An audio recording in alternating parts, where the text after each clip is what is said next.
Olá pessoal, vamos continuar aqui estudar o nosso tema de procedimento comum, finalizar o tema nesta aula sobre petição inicial. E a gente retoma, falando dos vícios, dos possíveis vícios que podem acometer a petição inicial. Então, conforme já tinha comentado antes, quando a petição inicial ela não atende àqueles requisitos disciplinados no artigo 319 e 320 do CPC, abre-se espaço para a possibilidade de correção desses vícios através do que a gente chama de emenda à petição inicial. Olha o que diz o artigo 321 do CPC.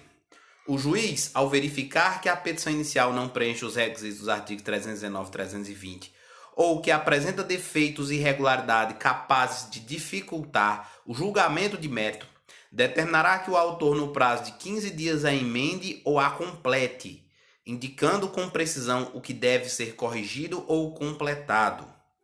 Se o autor não cumprir a diligência, o juiz indeferirá a petição inicial. Então, em casos de vícios e vícios estes que são sanáveis, o juiz deve intimar o autor, assinalando-lhe o prazo de 15 dias para que ele venha a corrigir aquele vício ou completar algum defeito, algum requisito que faltou, para o devido prosseguimento do processo. Então, isso é a chamada emenda à petição inicial e acontece num primeiro contato entre o juiz e aquela petição inicial. Acontece nesse primeiro momento.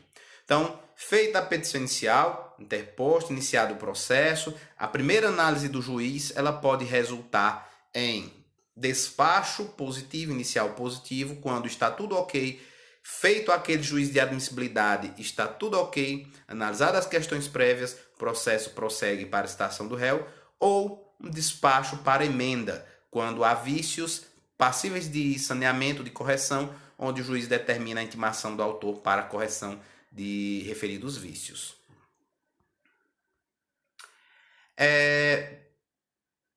Motivos de indeferimento da petição inicial. Quando a petição inicial ela pode vir a ser indeferida pela presença dos vícios. A petição inicial será indeferida quando, inciso 1º, for inepta. Parágrafo 1º e 2º do CPC trazem as hipóteses, e o 3º, trazem as hipóteses de inépcia da petição inicial. O que é uma petição inicial inepta? Parágrafo 1º. Considera-se inepta a petição inicial quando 1. Lhe faltar pedido ou causa de pedir. Uma petição que venha sem a causa de pedir, aquela fundamentação fática e jurídica, e venha sem um pedido, ela é considerada uma petição inepta. Portanto, ela deve ser corrigida. Então, o juiz, enxergando a inépcia da petição inicial, por exemplo, falta de pedido ou causa de pedir, deverá intimar o autor para que ele complemente, para que ele sane aquele vício. 2. O pedido foi indeterminado, ressalvadas as hipóteses legais em que se permite o pedido genérico. Da mesma forma. Então, havendo falha quanto à determinação do pedido, o juiz deve intimar a parte para a correção. Não havendo a correção, a petição será indeferida. 3. Da narração dos fatos não decorrer logicamente a conclusão. O indivíduo narra uma situação que envolve indenização por danos materiais e quando chega no pedido pede um divórcio. Ou seja, não tem nada a ver, né? E aí mais um vício gravíssimo que não tem como prosseguir com aquela ação. 4. Contiver pedidos incompatíveis entre si. Essa regra da incompatibilidade ela serve, como eu já falei anteriormente, para acumulação simples. Então, se você vai fazer uma acumulação simples de pedidos, os pedidos têm que ser compatíveis entre si. Não tem como você, por exemplo, pedir ao mesmo tempo que o bem seja lhe entregue um outro bem com as mesmas características e qualidade e ao mesmo tempo a devolução do dinheiro. Não tem como, lá numa situação de consumidor. Imagina o vício do produto e você pede ao mesmo tempo, cumulativamente, você pede que seja entregue pelo réu, pela empresa, fornecido um novo aparelho celular e, ao mesmo tempo, você pede a devolução da quantia. Não pode, são pedidos incompatíveis entre si. Essa acumulação acaba sendo incompatível. Então, são hipóteses de inépcia da petição inicial, e a inépcia da petição inicial é a primeira causa para indeferimento da petição inicial. Parágrafo terceiro, parágrafo segundo. Nas ações que tenham por objeto a revisão de obrigação decorrente de empréstimo, de financiamento ou da alienação de bens, o autor terá de, sob pena de inépcia, discriminar na petição inicial, dentre as obrigações contratuais, aquelas que pretende controverter, além de quantificar o valor incontroverso do débito. Então imagine que alguém entra com uma ação para revisar o valor das prestações do carro que fez em alienação fiduciária, que adquiriu através de alienação fiduciária. Então, se ele vai questionar esse valor, ele tem que indicar o quanto é que seria, o que ele acredita que seria devido. Ele tem que quantificar aquilo que ele entende que deve e aquilo que ele entende que não deve, que deveria ser abatido. Parágrafo 3º. Na hipótese do parágrafo 2º, o valor incontroverso deverá continuar a ser pago no tempo e modo contratados. Então, ele deve continuar a realizar o pagamento. Imagine, a prestação do veículo é de R$ 1.500, só que ele entende que há uma cobrança abusiva de juros e que o valor deveria ser R$ 900. Então ele tem que especificar primeiro quanto é que ele acredita que deveria pagar, explicando por quê, os R$ 900. E segundo, toda época do vencimento ele deve realizar o pagamento daqueles R$ 900 que ele entende devido. É isso que fala o parágrafo 3º. Vamos voltar agora ao caput, né? A petição inicial será indeferida quando? E agora vamos para o inciso 2. A petição inicial será indeferida quando 1. For inepta, 2. A parte for manifestamente ilegítima. Então vamos lá. Vamos fazer a seguinte reflexão antes de falar disso aqui. Vamos fazer a seguinte reflexão. Aqui a gente está falando de vícios da petição inicial que vão gerar o indeferimento. Algumas dessas situações elas possibilitam o reparo, possibilitam que o autor possa corrigir o vício, são vícios sanáveis, e algumas hipóteses são vícios insanáveis, não tem como se corrigir.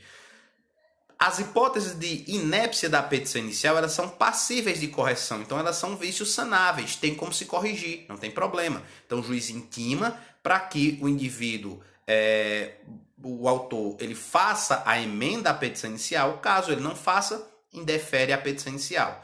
Vamos para o 2. A parte for manifestamente ilegítima, parte ilegítima. Depende da ilegitimidade. A gente pode falar aqui em ilegitimidade ativa ou ilegitimidade passiva. Quando a ilegitimidade é ativa, o autor é parte ilegítima, não tem como corrigir. Né? Não tem como corrigir. Autor, você está intimado para corrigir, para trazer o verdadeiro autor para a ação. Não faz sentido.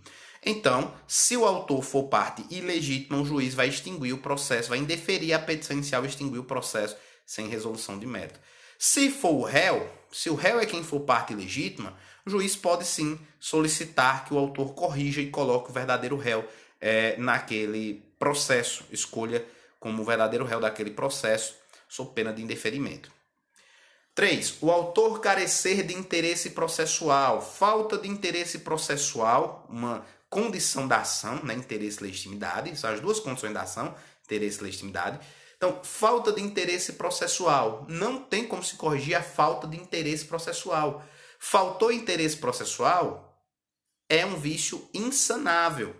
É um vício insanável e, por isso, o processo ele não tem como se corrigir aquilo. 4. Não atendida às prescrições do artigo 106, o artigo 106 traz, né, a hipótese do advogado postulando em causa própria, traz alguns requisitos que o advogado ele deve respeitar, como uma informação, por exemplo, do endereço. Então, se ele não obedece àquelas prescrições do artigo 106, ele deve ser intimado para corrigir aquele vício. Caso não corrija, processo será extinto sem resolução de mérito por indeferimento da petição inicial. E artigo 321, que é quando o juiz determina a emenda e ele não cumpre com a emenda. Então, sempre que o juiz entender que há algum vício, intima o autor para que ele corrija e o autor não obedece no prazo de 15 dias a emenda inicial, não realiza a emenda inicial, o processo será extinto por indeferimento da petição inicial. Artigo 331. Indeferida a petição inicial, o autor poderá apelar, facultada ao juiz no prazo de 5 dias, retratar-se. Uma situação bem curiosa. Contra todas as sentenças, e isso será uma sentença, né? O juiz recebe a petição inicial e faz a primeira análise. Ou ele pode compreender que está tudo ok, requisitos da ação, condições da ação, pressupostos processuais, requisitos da petição inicial estão todos ok. E se isso acontecer, ele faz o despacho inicial positivo, movimentando o processo para que dê andamento com a citação do réu para comparecer à audiência de conciliação e mediação, para integrar o polo passivo e para, no momento adequado, se defender. Ok. Se ele entende que há vícios e são vícios sanáveis, ou seja, passíveis de correção, ele deve intimar o autor, ele faz um despacho negativo, manda intimar o autor, dando-lhe o prazo de 15 dias para corrigir o vício. Se o autor não corrigiu o vício, ou se o juiz percebe que é um vício insanável, como falta de legitimidade do autor ou falta de interesse processual, o juiz ele vai extinguir o processo sem resolução de mérito, ainda na análise dessas questões prejudiciais, e ele extingue o processo através de uma sentença. O ato do juiz será uma sentença. Contra toda sentença, o Código de Processo Civil estabelece que é cabível o recurso de apelação. Então, o que está dizendo 331 é que, como qualquer sentença, essa sentença que extinguiu o processo por indeferimento da petição inicial será passível de apelação. De um modo geral, como é que funciona a apelação? A apelação ela é interposta no juiz que prolatou a decisão, a sentença, só que quem faz a análise da apelação é o tribunal imediatamente superior. Ou seja, saiu a sentença em um juiz de primeiro grau, em um juiz de primeira instância, aqui do estado do Ceará, do município de Juazeiro do Norte, eu, que fui prejudicado pela sentença, recorro apresentando o meu recurso a este juiz, e este juiz encaminha o recurso juntamente com o processo para o Tribunal de Justiça. Esse é o caminho normal de qualquer apelação. Porém, somente em algumas situações excepcionais, como essa, por exemplo, é admissível que o juiz que prolatou essa sentença possa se retratar. Não é a regra geral da apelação. A regra geral da apelação é que depois que o juiz emitiu a sentença e houve a apelação, que ele encaminhe o processo para o Tribunal de Justiça, quem é que vai analisar aquela decisão, a qualidade daquela decisão. Porém, em algumas situações excepcionalíssimas, como a extinção do processo em virtude do indeferimento da petição inicial, interposta a apelação pelo autor, que foi prejudicado, o juiz ele pode, em 5 dias, se retratar daquela decisão. Ele pode, isso não quer dizer que ele deve, né? Ele vai reanalisar para ver se realmente a decisão dele foi correta, e se ele entender que houve algum erro na decisão dele, ele pode se retratar e anulando aquela sentença dele, e o processo ele retoma a partir deste momento para o despacho positivo, se ficar demonstrado que houve um erro na sentença. Se, porém, ele entende que a sentença estava correta, ele apenas encaminha essa apelação para reanálise pelo Tribunal de Justiça. É esse o caminho. Parágrafo 1º. Se não houver retratação, o juiz mandará citar o réu para responder ao recurso. Olha que coisa interessante. Antes de enviar para o tribunal, o caminho natural o juiz recebe o recurso de apelação. Num processo normal, ele intima o réu para apresentar o que a gente chama de contrarrazões recursais. Depois que o réu apresenta essas contrarrazões recursais no prazo de 15 dias, ou se ele não apresentar depois dos 15 dias, ele envia esse recurso e o processo para o Tribunal de Justiça.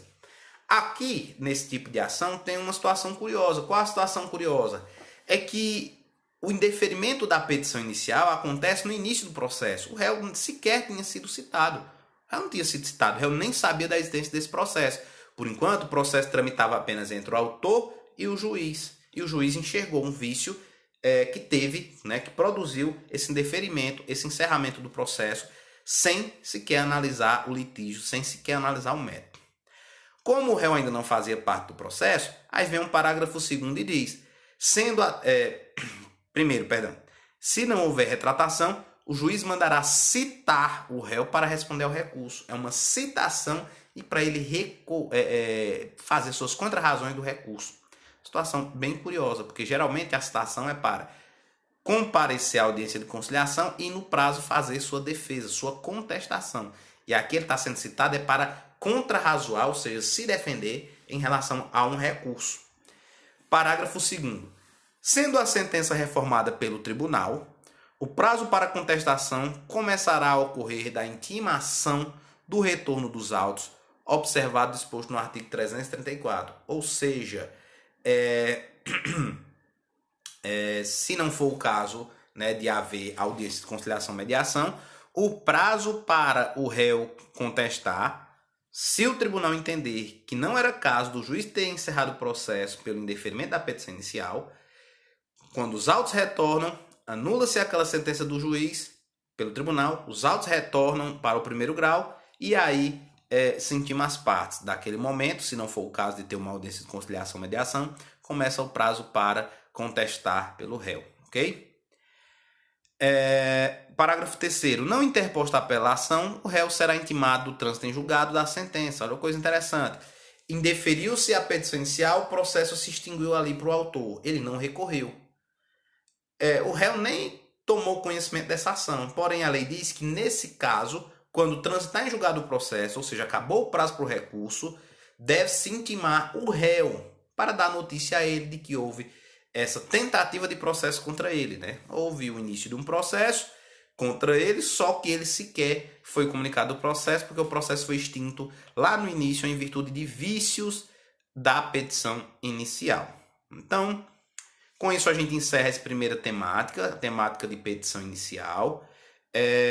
Em breve nós iniciaremos outra sequência de vídeos que vão tratar sobre as demais fases do procedimento comum, iniciando com audiência de conciliação e mediação e posteriormente respostas do réu. Então é isso, né? Um forte abraço, espero que tenham aproveitado o vídeo e até a próxima.